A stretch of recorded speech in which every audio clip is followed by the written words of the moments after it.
வெள்ளகவி பகுதிக்கு வாக்குப்பதிவு இயந்திரங்களை துப்பாக்கி ஏந்திய போலீஸ் பாதுகாப்புடன் பொதி சுமக்கும் குதிரைகளின் மூலமாக கொண்டு செல்லப்பட்டது. 400 வருடங்களுக்கு மேலாக சாலை வசதி இல்லாத கொடைக்கானல் வெள்ளகவி கிராமத்திற்கு வட்டக்கணல் பகுதியில் இருந்தே கரடு முரடான பாதையில் வாக்குப்பதிவு இயந்திரங்களை துப்பாக்கி ஏந்திய போலீஸ் பாதுகாப்புடன் பொதி சுமக்கும் குதிரைகளின் மூலம் கொண்டு செல்லப்பட்டது. வியாழக்கிழமை மாலை 5 மணி வரும் 19ஆம் தேதி நாடாளுமன்ற தேர்தல் நடைபெறுவதை முன்னிட்டு திண்டுக்கல் மாவட்டம் கொடைக்கானலில் முக்கிய கிராமங்களில் ஒன்றாக வெள்ளகவி கிராமம் உள்ளது. இந்த கிராமமானது அடர்ந்த வனப்பகுதியில் நடுவே அமைந்துள்ளது.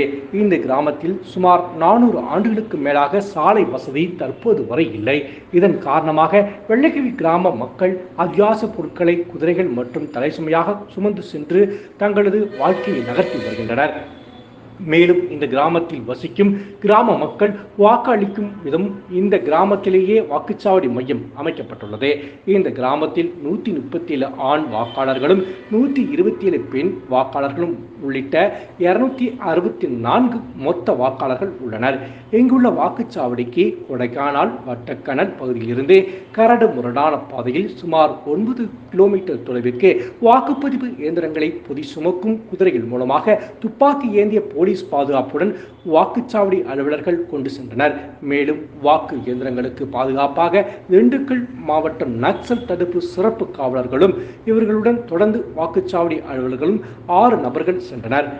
நாளை வாக்குப்பதிவு முடிவடைந்தவுடன் வெள்ளகவி கிராமத்தில் இருந்து வாக்குப்பதிவு இயந்திரங்களை கும்பக்கரை பெரியகுளம் வழியாக திண்டுக்கலுக்கு கொண்டு வந்து தேர்தல் அதிகாரிகள் முடிவெடுத்து அதற்கான நடவடிக்கையில் ஈடுபட்டுள்ளனர்.